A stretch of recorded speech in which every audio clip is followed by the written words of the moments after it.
Deep seek R1 అనే AI app కారణంగా Nvidia stock 17% పడింది. దాని వర్త్ $600 బిలియన్.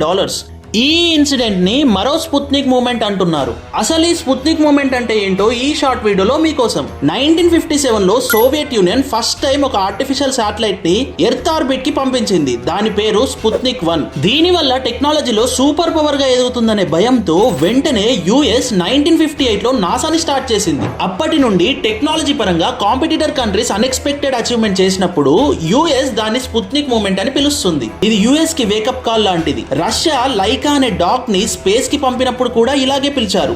ఇందాకే చైనాకి చెందిన ఆలీబాబా అనే company Chinese lunar new year సందర్భంగా క్వెన్ 2.5 అనే ఏఐ మోడల్ ని రిలీజ్ చేసింది.